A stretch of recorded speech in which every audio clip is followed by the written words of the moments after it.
Enfant, je dessinais déjà du manga de temps en temps, mais après la sortie de l'université des Beaux-Arts, j'avais le choix d'entrer dans une entreprise en tant que designer industriel, mais je ne l'ai pas fait et j'ai choisi la voie de mangaka. Et mon premier œuvre publié, c'était un travail de commande. Un jour, on m'a appelé pour me dire qu'un magazine de mode réduit cherchait un dessinateur pour leur page de manga.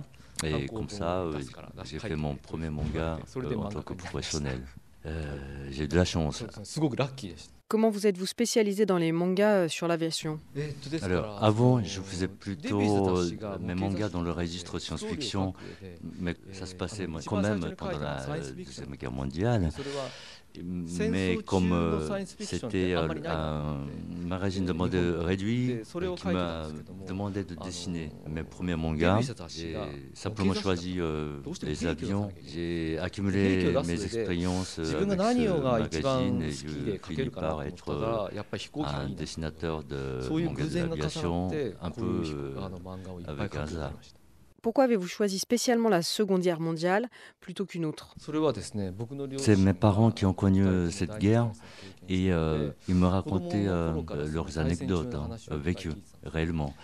Donc j'étais intrigué déjà par cette période. Et puis quand même, c'est la dernière guerre dans laquelle le Japon s'est impliqué le plus profondément. C'est comme ça que mon choix allait naturellement vers cette guerre-là. Qu'est-ce qui vous intéresse autant dans ces machines? Alors, avant de me mettre dans le manga de l'aviation, je me faisais plaisir de dessiner toujours des mécaniques, mais c'était dans un monde imaginaire. Mais depuis que je me suis mis aux machines réelles, je découvre l'ombre des hommes derrière.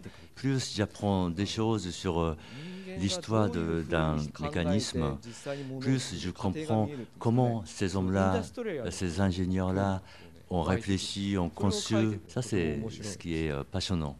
例えば同じ飛行機でも日本の飛行機とイギリスの飛行機とドイツの飛行機とアメリカの飛行機とこう書くと全然違ってそれがねとても面白いです。Ouais. Dans chaque pays, c'est assez différent. Ce qu'ils ont fait chez les Japonais, les Américains, les Britanniques, pour le même type d'avion de chasse, cette différence-là vient de la différence des hommes. Ça, c'est très intéressant. Pourquoi dans ce manga vous intéressez-vous davantage à la personnalité des gens plutôt qu'au combat? Dans les récits de guerre, on a souvent le droit aux surhommes, c'est-à-dire ce sont des hommes forts, courageux, qui se battent pour la patrie, prêts à n'importe quelle difficulté. Mais finalement, ce sont des hommes ordinaires. Il n'y a pas de surhommes. Ils sont comme nous. Mais je n'aime pas trop parler des Superman. Ça ne m'intéresse pas. Donc après avoir dessiné plein de récits de guerre qui se passent tout le temps sur les fronts, j'ai voulu changer un peu de registre avec cette réalité dans la vie quotidienne des gens pendant la guerre et surtout ce qui se cache derrière ces braves hommes qui ont fait la guerre. Dans ce titre, votre trait est beaucoup plus manga. À quoi est-ce dû? Est-ce une volonté de votre part ou un choix de votre éditeur? それは割と作品を書く En fait, ces 4 livres-là sont issus des prépublications dans le magazine de modèle réduit. Et surtout, je me contentais de faire 8 pages par mois. Tandis que celui sur Tokyo, comme c'était une série prépubliée dans un magazine de manga, ça m'a demandé un rythme de production beaucoup plus rapide, soit 24 pages par mois. Ça devient ce style manga de graphisme, avec moins de traits, avec moins de détails.